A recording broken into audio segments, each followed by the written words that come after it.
Imagine this for a moment. What if you found a book that could grant any wish you wanted? Anything at all. But there is one condition. To make your wish come true, you must do exactly what the book tells you, even if it is something strange or even dangerous. Would you still take that risk for your wish? That is what today's movie is about. A group of children discover such a book that grants wishes but demands tasks in return. And the things it asks them to do are so shocking, they cannot believe it. So what exactly did the book tell them, and what choice did the children make? The story begins with three friends, Kazuki, Sunny, and Taichi. They go to an old temple because they have heard a rumor. Anyone who makes a wish there will have it fulfilled. With hope in their hearts, they each make a wish. But something strange happens. Their wishes turn into smoke, drift through the air, and slip into a pot kept inside the temple. Suddenly, a shadowy figure appears, something that looks more like a ghost than a human. Without saying a word, it grabs the pot and runs away.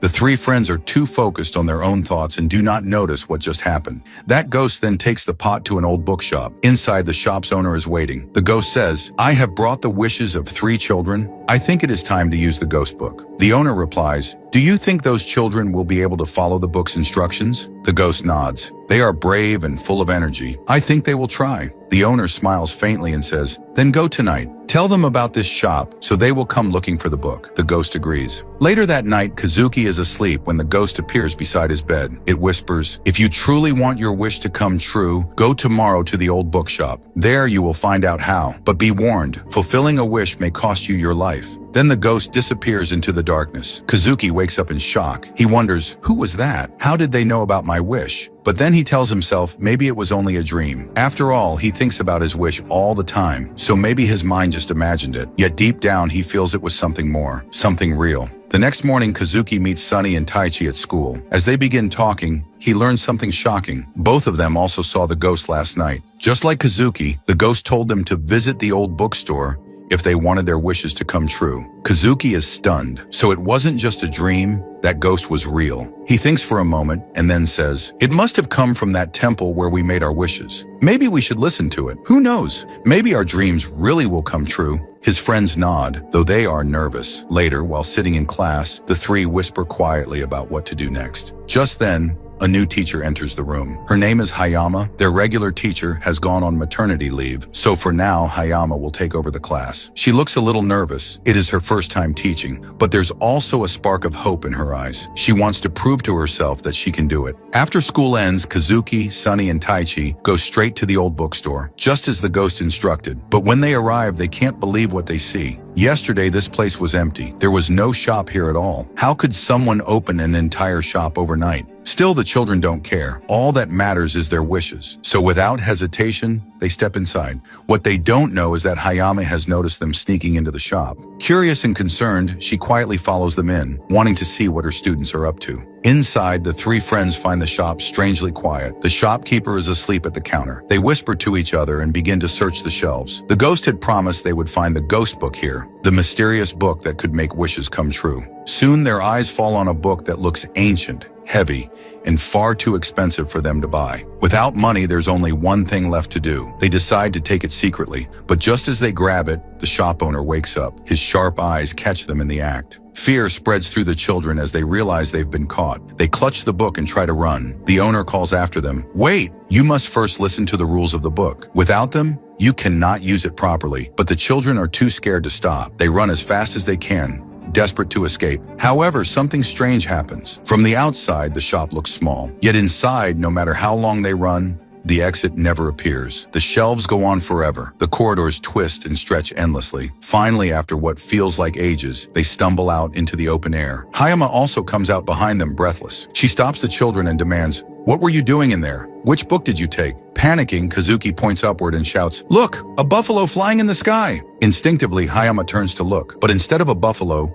she sees something even stranger. The houses, the streets, the entire world around her has flipped upside down. It is as if the laws of reality themselves have broken. Confused and frightened, she whispers, "Where am I? Am I imagining this? Meanwhile, Kazuki reaches home, only to find it completely changed. The furniture is strange, the rooms look different, and worst of all, no one is there. His family has vanished. Terrified, he runs outside where Sunny and Taichi arrive. They too have noticed the same thing. The whole city is empty, silent, abandoned. Sunny says in a shaky voice, "Ever since we stepped out of that shop, something strange is happening. It's like we're not in our world anymore." The three decide to search the city, hoping to find at least one other person. After wandering for some time, they finally spot a familiar face, their friend Minato. Overjoyed, they run to him. Minato looks just as confused. He says, "I don't know what happened. I was sleeping, and then suddenly, I ended up here. Please help me. I just want to go back home." The three exchange glances. They don't know how to explain what's happening, but they welcome Minato to join them. Together, maybe they can find a way out. Yet deep down, Kazuki, Sunny, and Taichi are uneasy because they know something Minato doesn't. Just a week ago, Minato was in a terrible accident. She was injured so badly that she fell into a coma. Right now, in the real world, Minato should be lying unconscious in a hospital bed. So how is she here, standing before them, alive and well? A chilling thought creeps into their minds. Did we die? Are we in the afterlife? Or is this some other world entirely? But they decide to keep these fears to themselves. If Minato finds out, it will only make her panic. Everyone's first thought is to return to the old bookstore. Maybe if they go back, they can find a way out of this strange world. But when they reach the same place, their hearts almost stop. The shop is gone. The building is empty, as if it never existed. A cold shiver runs down their spines. What is happening? Who is playing with us? And now, how will we return to our own world? Then Kazuki remembers something. Their teacher, Miss Hayama, was also pulled into this world with them. If they can find her, maybe together they can figure out what to do. Luckily, Sunny remembers that Hayama is actually a distant relative of his. Using that connection, they manage to track down her address. When they arrive, they find Hayama in a terrible state. She looks pale and frightened, clutching her head and muttering, "Where am I? How do I get out of here?" Sometimes she even screams in panic. The children quickly calm her down and explain everything. The ghost who appeared at night, the mysterious bookstore, and the ghost book that trapped them all here. At first, Hayama struggles to believe it, but looking at the emptiness of the city and hearing the fear in their voices, she realizes there is no other explanation. She agrees to join them. Together, they must find a way out. But outside the window, the world shows its true face. Strange, terrifying creatures roam the streets. They are not human at all. Their eyes glow, their bodies twist unnaturally, and their growls shake the air. This place clearly belongs to monsters, not people. The children in Hayama quickly lock all the doors and hide inside. The next morning, they gather around the strange book. Its cover is marked with the number 7 and 2 bold lines. None of them can understand what it means. Flipping through the pages, they suddenly see something that makes them freeze. It's the same ghost who had visited them in their dreams. Beneath the picture, there is writing. The book explains, this ghost is one of the 7 monsters. If it is caught and sealed inside the book, then released again, it will help you complete one task of your choice. Each monster can only be used once. When all 7 monsters are captured and locked inside this book, your wishes will be granted. But beware. This task is neither easy nor safe. Fail to finish it in time, and you will remain prisoners of this world forever. The words are chilling. Still, the children stare at each other in silence. Deep down, they know they cannot give up. Their wishes are too important. No matter the risk, they must go on. So their monster hunt begins. Soon they discover the ghost hiding in their own house, perched high up on a chandelier, watching them with glowing eyes. At once, they leap into action, trying to grab him. But in the struggle, the ghost's disguise slips away. To their surprise, he is not a shadowy spirit at all, but a small, mischievous monster. He is quick, playful, and impossible to hold on to, like trying to catch a wild chicken. After many failed attempts, it is Taichi who comes up with a clever trick. Using his wits, he manages to trap the little creature inside the ghost book. The children are amazed as the pages glow, sealing the monster inside. Now they finally understand how the book works. If they wish, they can release this captured monster once to force it to perform any one task. No refusals allowed, but only once. They test it by letting the monster out and asking about the next target. The little creature explains, "Whenever you capture one of us, the book will reveal the location of the next monster on its pages. That is how you move forward." Curious, Kazuki also asks about the 2 mysterious lines on the cover. The monster giggles and says, "That means you only have 2 days. In these 2 days, you must capture all 7 monsters. Fail, and you will face terrible danger, even death." The room falls silent. 2 days. That means every second counts. The children look at each other nervously, but still, they do not back down. Kazuki clenches his fist. We started this, and we will finish it. We'll risk everything if that's what it takes. Minato and Hayama also agree to stay with them. Together, they will face this strange world and capture the monsters. But there is one question still left unanswered. What exactly are the wishes that Kazuki, Sunny, and Taichi made?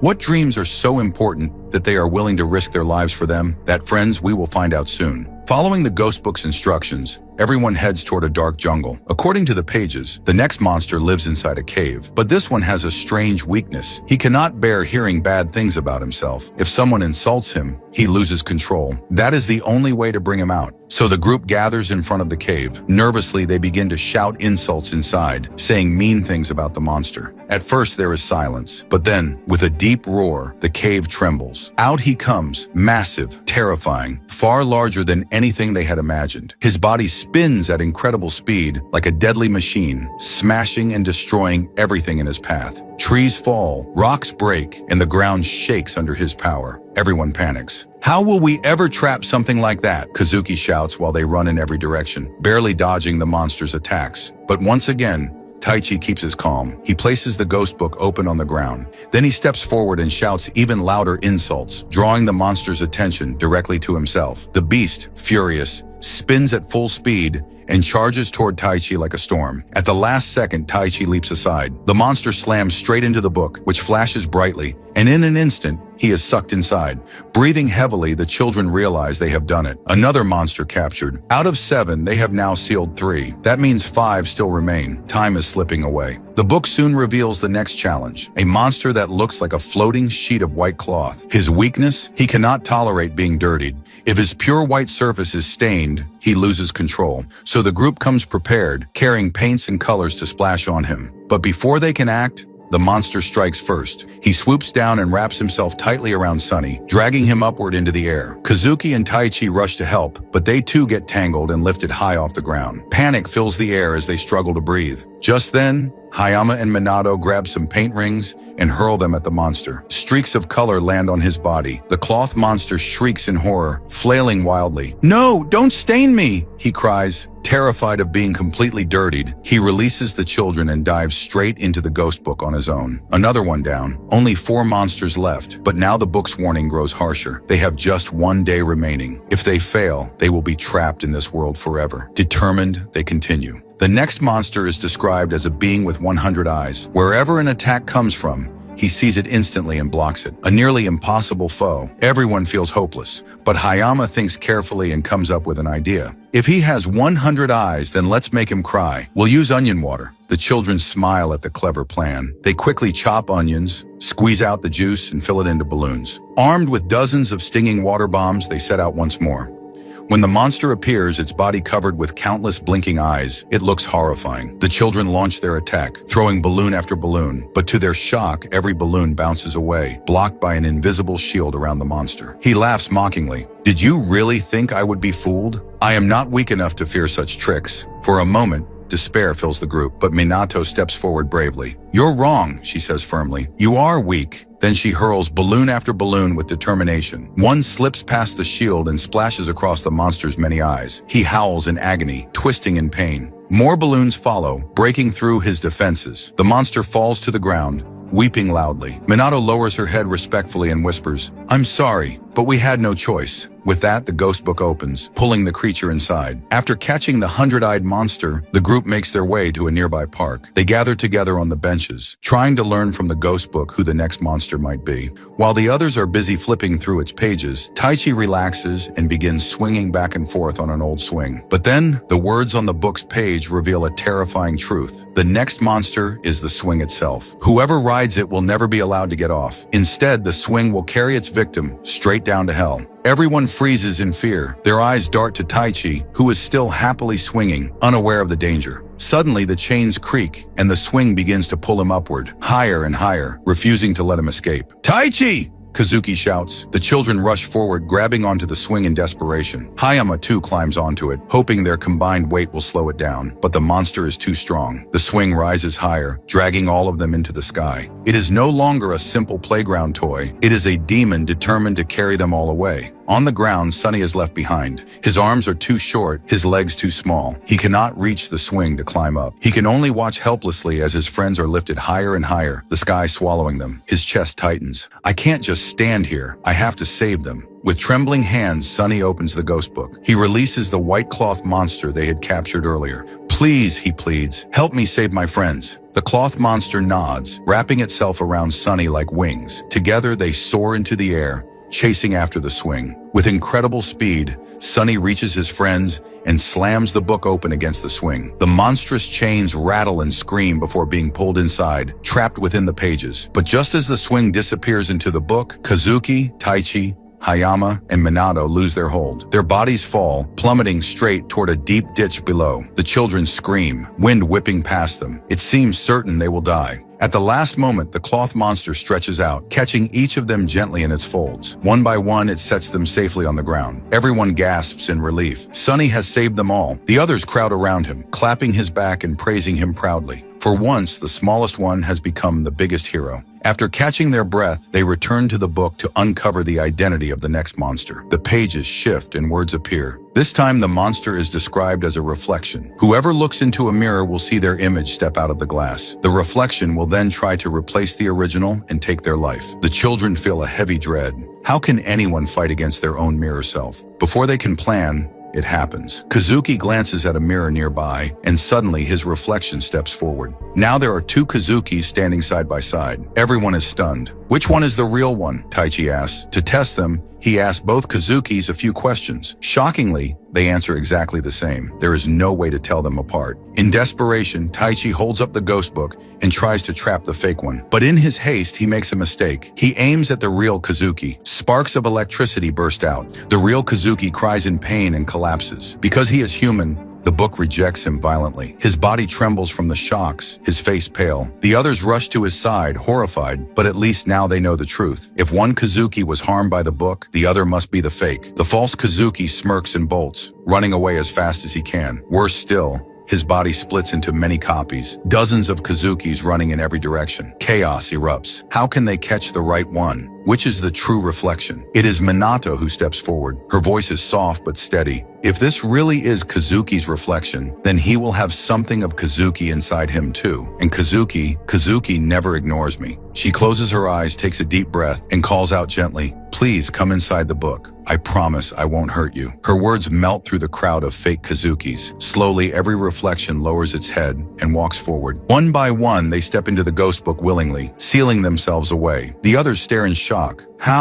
How did you do that? Hayama whispers. Minato blushes faintly. She knows the truth. Kazuki has always liked her, even though he never had the courage to say it aloud. And because the reflection carried Kazuki's feelings too, it could not resist her kindness. It surrendered to her voice, just as Kazuki always would. Kazuki, still weak from the shock, looks at Minato with wide eyes. Now only one monster is left. If they can capture him, their wishes will finally come true. But this last one is the most dangerous of all. The ghost book says he has the power to eat other monsters, and even worse, he can control time itself. Hearing this, Kazuki, Taichi, and Sunny feel hopeful. If he can control time, they say, then our wish will definitely come true. Minato looks at them and quietly asks, "Will you tell me what your wish is? We've come so far together. Please tell me." But the three boys smile awkwardly and reply, "It's a secret between us, just a boys' matter." Their words break Minato's heart. She supported them through everything, but they still won't tell her. Feeling hurt, she leaves the room sadly. Hayama watches this and scolds the boys. "You've made her upset. What is your wish that you can't even share it with her? At least tell me." The three lower their heads. Then finally they reveal the truth. Their wish is to cure Minato. Friends, let me explain what happened. On Minato's birthday, Kazuki, Sunny, and Taichi planned a surprise. They told her to walk down a certain road while they hid with her gift. But as Minato walked by, a heavy stand accidentally fell on her. She was badly injured and slipped into a coma. From that day, the boys promised themselves they would do anything to heal her. That was the wish they made at the temple. Unknowingly, Minato overhears all of this. Tears fill her eyes. She never imagined her friends were risking their lives only to save her. Overwhelmed with gratitude, she thanks them. But suddenly her body begins to fade.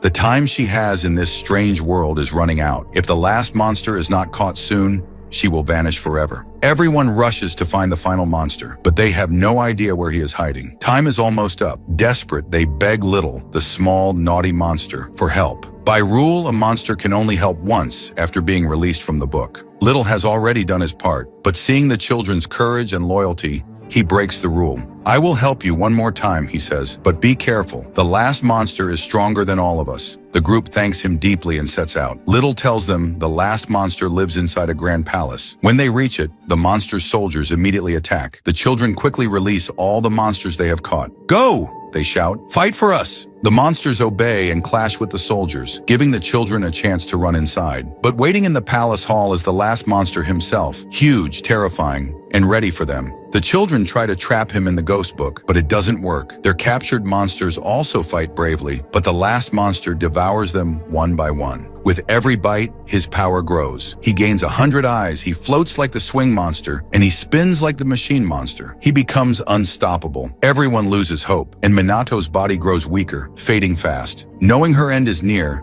she begs the monster, please don't hurt them. Send my friends back to the real world. I can't let them die for me. Surprisingly, the monster agrees. He opens a glowing portal. One by one, the children are pushed toward it, back to their real world. They can now live safely again. But Minato cannot pass through. Her time is almost up, and she will die here. Kazuki's heart breaks. He cannot leave her behind. He stands firm and says, if I go, I will take Minato with me. If not, then I won't go at all. His words stun everyone. Seeing his courage, Taichi and Sunny also step forward. We won't leave either. We'll stay and fight together. Minato smiles through her tears. For the first time, she realizes just how much her friends truly love her. At that moment, Little Monster and the Cloth Monster reappear. Though they had already broken the rules, they decide to help again. For your courage and friendship, they say, we will fight with you. Hope returns. The group regains their strength. With the monsters by their side, they make one final plan. Together, they prepare for the ultimate battle against the most powerful monster of all. The last monster stands tall and roars, it is not only difficult to catch me, it is impossible. I will not spare anyone. His voice shakes the palace walls. But then Kazuki rises into the air, carried by the cloth monster. Without wasting a second, he charges forward and tries to trap the giant in the ghost book. The monster laughs and grabs him instead, locking Kazuki inside his grip. Foolish child, the monster growls. But then he notices something strange. The Kazuki in his hand is not real. It's only a reflection. Before he can react, the real Kazuki appears and shouts, what's wrong? Did you think only you had brains? We naughty kids are the cleverest of all. With that, he slams the book open. The monster screams, thrashes, and is finally pulled inside. The room bursts with joy. They did it. The most powerful monster has been captured. And then, from within the book, all the other monsters it had swallowed earlier come spilling out, freed once again. Kazuki wastes no time. He calls out the last monster and commands him, you can control time, so I want you to take me back to the moment before Minato's accident, when the stand was about to fall on her. The monster narrows his eyes. If you go back and save her, your life will continue from there. But everything you experienced in this world, you will forget it. Do you still wish to do this? Kazuki thinks of his friends, of Minato, of their struggles and victories, and even of their teacher Hayama, who stood by them. His heart aches. If I forget, we will treat Miss Hayama like a stranger in the real world. Hayama smiles gently. Don't worry about me. Teachers always remember special children, and I will become your friend again. Hearing this, Kazuki's eyes brighten. He turns to the monster. Send me back. I want to save Minato. A glowing portal appears, showing the day of Minato's birthday. Kazuki sees her walking down the road where the accident was about to happen. He shouts, Minato, move away from there! Startled, she steps aside just in time. The heavy stand crashes harmlessly onto the ground. She is safe, and in that moment, the Kazuki from the magical world fades away. Back in the new timeline, Minato looks at Kazuki and smiles. Thank you. If you hadn't warned me, something terrible would have happened today. Kazuki, confused, whispers, but when did I warn her? His friends laugh it off, not realizing the truth. From now on, the story continues in this new timeline, one where Minato never had her accident. Meanwhile, in the magical world, as the wish is fulfilled, the world begins to collapse. The skies shimmer, the walls tremble, everything turns into light. Kazuki looks at Minato and, with a shy voice, finally says, Minato, I like you. Her face turns red, but she smiles and replies, just saying it here is not enough. You'll have to say it in the real world too. Everyone bursts into laughter, and slowly the magical world is absorbed back into the ghost book, waiting for the next child who dares to make a wish. In the final scene,